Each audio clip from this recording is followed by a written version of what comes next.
ஹல்லேலூயா. இந்த நாள் நீ கண்ணீரோடு இருக்கிறியா? கண்ணீரோடு வாழ்ந்து கொண்டிருக்கிறியா?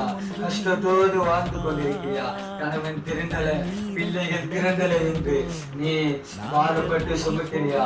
இயேசு சொல்லுகிறார், பாரப்பட்டு சுமக்கிறவர்களே என்னிடத்தில் வாருங்கள், உங்களுக்கு நான் இழப்பானதை தருவேன் என்று தேவன் இந்த நாள் சொல்லுகிறார்.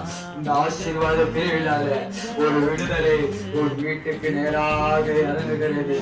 அது மட்டுமில்ல, கண்ணீரோடு விடுக்கிறவன் கம்பீரத்தோடு அடக்கப்படுவான். சங்கீதம் 126 சொல்லுகிறது. இதே வார்த்தை வரி உன் கண்ணீர் இருக்கலாம், உன் வாழ்க்கையில கஷ்டம் இருக்கலாம், தேவனால் கம்பீரத்தோடு அடக்கப்படுவான். தாவீதை என்னை அபிஷேகம் செய்தது போல இந்த ஆசீர்வாத பிரிவில்லாத உன் வாழ்க்கையை, உன்னை, உன் குடும்பத்தை அவர் என்னையினால் அபிஷேகம் செய்ய அவர் வல்லவராயிருக்கிறார். அது மட்டும் இல்ல, சீஷர்கள் ஒன்றாக கூடி ஜெபித்தார்கள்.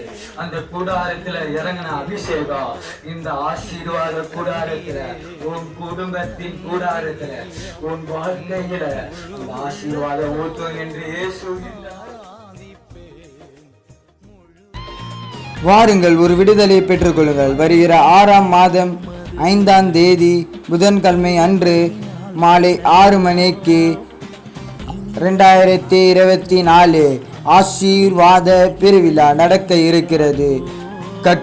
கட்டுள்ளவர்கள் விடுவிக்கப்படுவார்கள், நோயுள்ளவர்கள் சுகமாக்கப்படுவார்கள்.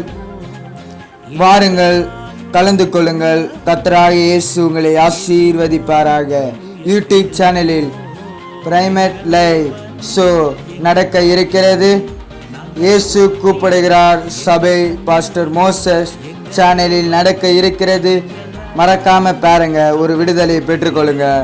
இதை அநேகருக்கு ஷேர் பண்ணுங்க. கர்த்தர் உங்களை ஆசீர்வதிப்பாராக.